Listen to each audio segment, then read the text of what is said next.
been pleasantly surprised by how beautifully he's led the team. With regard to him taking responsibility as a batsman. Batsmen win matches and bowlers win tournaments. You cannot be without experience. But if you see now, it's from 5-6 experienced players becoming 3-4, which is a good thing to see. I had a small stint with Ricky Ponting with Delhi Daredevils in the pre-camp, and they didn't have a great year that year. But the way he handled the team at that point was, truly unbelievable. The youngsters were still wanting to do well. Welcome to Zenminds presents Vidyut's Views. We are close to halfway stage. Did you think that the two new teams would be leading the table and the historically successful teams would be at the bottom? Quite honestly, I thought Mumbai didn't pick a very smart team this year. So obviously, nobody would have thought they would have lost all the games. And even CSK, I was pretty surprised that they lost out on players like Hazelwood and maybe Faf as well, because they've been proven performers. They won the cup because of them, so a little surprised because of that. But having said that, I think both the new franchises, especially Lucknow, have picked a fantastic side. I think Gujarat has surprised us. I think a lot of people had question mark about Hardik Pandya's leadership, but he's shown what a fantastic leader he is with his performance and how he's led his boys as well. So, wouldn't say surprised, but there have been some very, very smart picks with both the new teams, and a lot of young people have been doing well. Badoni, Abhinav Manohar, so I think that's also adding a lot of value. Also, people like Mohammad Shami picking up wickets with the new ball also is really helping them a lot. Coming to CSK and MI, didn't expect such a bad run for them, but especially with MI, I thought that they did pick a very, very good team with regard to their bowling and even their batsmen, for example, Pollard and maybe Ishan Kishan and maybe Rohit is not actually lived up to what they are capable of. So that's hurting them quite a bit. Extending on what you said about MI, they have been the most successful season in the history of IPL.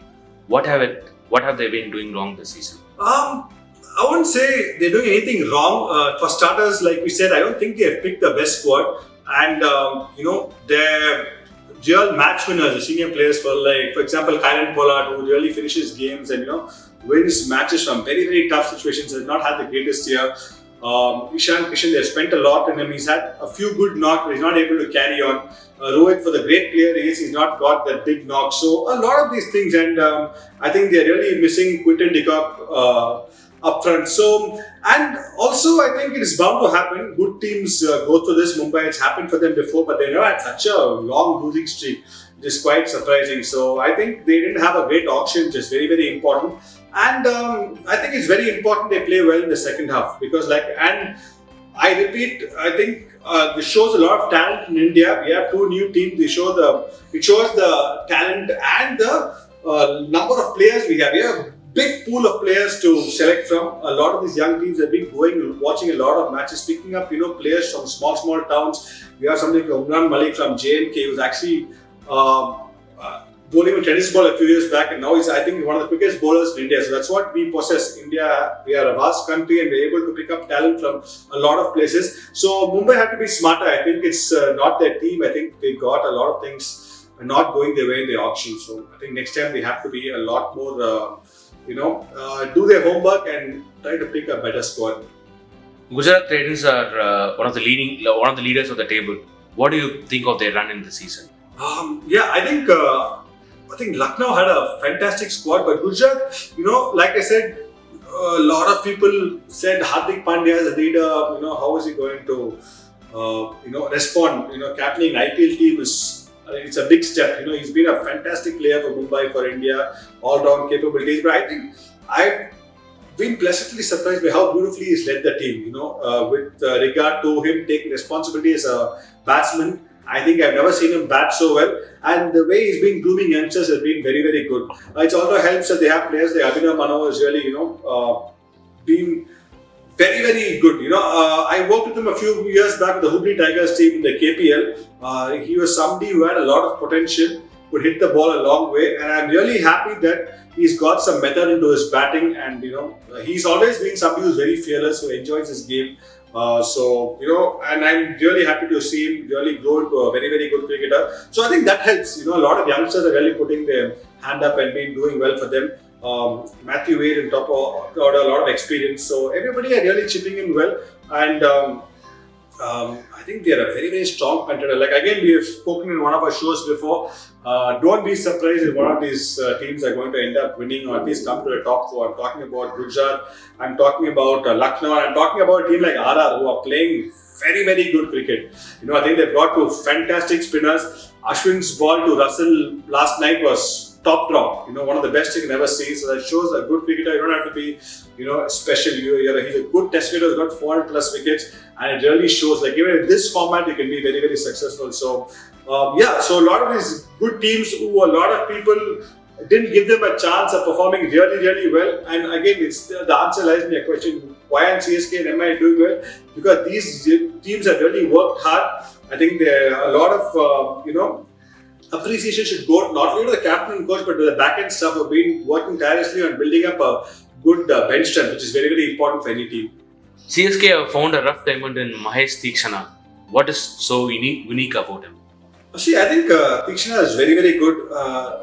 Again, you can call him a mystery bowler. So he does something different, which actually makes it difficult for a batsman to pick. That's why somebody like Varun Chakravarti, although you have a lot of analysts coming and saying his release is here, it is difficult sometimes to pick out of the hand. That's why Rashid Khan is so good. Over the years, whatever kind of analytical minds you have, these kind of bowlers, you pick them slightly later, and that's why they're not able to maybe score that comfortably. And that's why these bowlers are also being very, very successful over a period of time. I think Theekshana has that. It'll be interesting to see how he's going to. I think he's been the only silver lining for CSK. Obviously, Shivan Dubey also has been very good, and Gaikwad has come back to form. It's a good side. But Theekshana has been very impressive.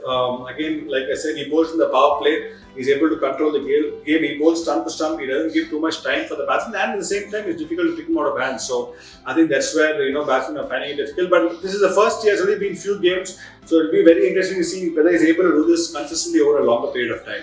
SRH after a slow start have become a potential playoff contenders.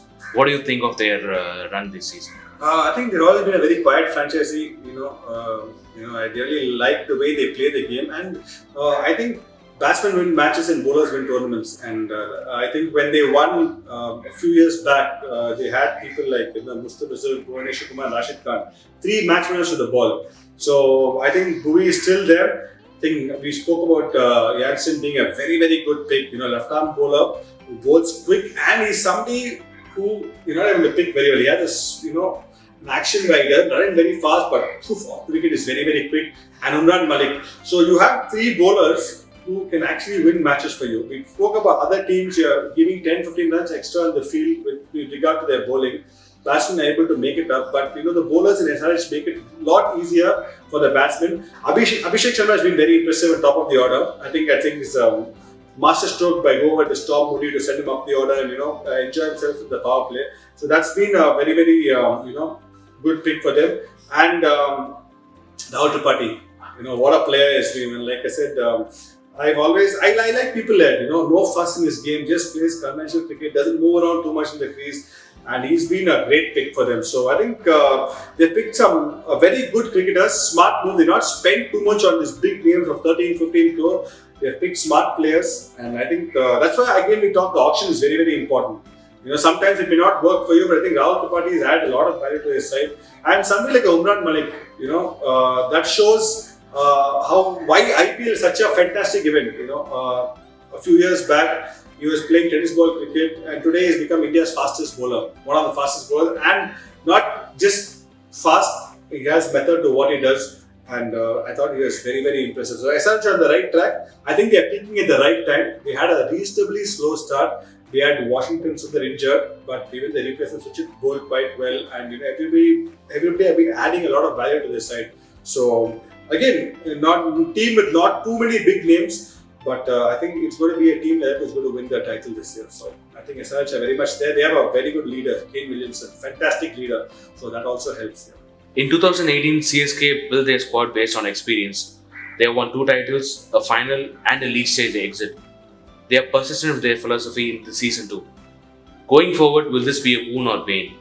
I think it's a fantastic question. I think in 2018 it was a boon, and like I said, in 2018, a lot of people said, daddy's team and everything, but I'd said in a couple of interviews that, don't write them off, because I think experience is very, very important in T20 cricket. Having said that, the way the youngsters have been playing this format now, 4 years later, I think they've taken the game to the next level. So I think, it has to be, a mix of both. Like I said, CSK with regard to experience, yes, but they've always been a side who have not changed the core group a lot. And this year, if you've seen, they have been forced to change the core group a lot. Unfortunately, Deepak Char's injury also has really, really pushed them on the back foot, because somebody gets wickets up front and you can hit the ball well as well. So they've had a lot of changes. If you've seen, CSK has always been Dhoni, Raina, Bravo, then you had Moeen Ali, you had Hazelwood, you had Fab, you had Imran Tahir, so all these people who are, it was a big group. Although this time they really retained 4, but I was very surprised they didn't maybe try to get 3 more of what they had before. Obviously, they got Raidu, I think that is also hurting them. But I think they're a good unit, they're a happy unit. You can't write them out for too long. But back to your question, I think we need to start. The good thing about the youngsters now is they are fearless. They have started believing that it's not about me finding my feet here. I need to be fearless from ball one, and I can make a difference. And they start preparing solely for this format. So I think experience does count. Yes, no doubt about it. Maybe we are feeling it a lot this year because the experienced players are not maybe adding value as they usually do with somebody like a Pollard. Just to name one player, I think every team has players who have been contributing. So experience definitely in this format, no doubt about it. But the way the youngsters are playing, a lot of the youngsters are playing as if they played IPL for 5 years. Like a Badoni or Abhidam Manohar, like Tilak Verma, Umran Malik, and the list will go on and on. So I think that is very, very good to see. So I think we are, the youngsters are playing fearlessly. At the same time, they're taking a lot of responsibility, which is a very, very key in this format. So it's good to see, but I will still believe that experience does count. You need 3-4 very, very experienced players. Butler is very experienced. Ashwin is very experienced. Chahal is very experienced. Samson. So they have 4 very, very experienced players. Okay, and then the rest are good youngsters who can really, contribute and do very, very well. So if you see all the teams, they'll have 4 solid experienced players, and then the youngsters build upon them. So you cannot be without experience. But if you see now, it's from 5-6 experienced players becoming 3-4, which is a good thing to see. As a coach, how do you deal with players when the team's morale is low? I think that's where, as a coach, you really need to stand up. When you're winning, it's very easy to be happy. It's very easy to have a happy morale. People will get up the next day and go for practice when you're winning, and everybody is going to be happy. But this is something which actually shows a lot of character, and this is where the coach role really comes in, because this point is where people are going to be not in the best frame of mind. They start doubting themselves. People will start questioning each other's performance. All this will happen. That's why a really strong coach will actually make a difference. I think Fleming will do a great job. From what I can see, that's why CSK is one very, very good family. They are not going to be the team who's going to pinpoint saying, "Oh, you did this." They understand it's a team game, and I think it helps to have Fleming in this kind of situation, because that's where you really get the best out of your team. I remember in 2018, I had a small stint with Ricky Ponting with David Adams in the pre-camp, and they didn't have a great year that year. But the way he handled the team at that point was, truly unbelievable. The youngsters were still wanting to do well. They were happy. And that is good. That's why the next year, people like Rishabh Pant, Shreyas Iyer, Prithvi Shaw were able to do a lot better. Now, if you have a coach at that point is going to criticize and going to be pessimistic, these people won't have been the same the next year. So sometimes you only look at the short-term perspective and worry, but you also have to look at the longer picture. And that's where a really good coach will add a lot of value to the team. Sometimes, as a coach, it's very difficult, because whatever strategy you have, once you cross the line, you can't do anything. So that it becomes very difficult for a coach. That's why I'm saying, even when a team wins, it's nothing to do with the coach. Or the team loses also, it's not a lot to do with the coach. It has to be a balance. So I think that's very important. And They have some very accomplished people there. I think with regard to CSK, Fleming is great. He's done. We don't have to speak about what he has done. He's done some great things, and this is bound to happen. I'm sure he will get a stronger unit next year. Do subscribe to Zenminds Sports YouTube channel.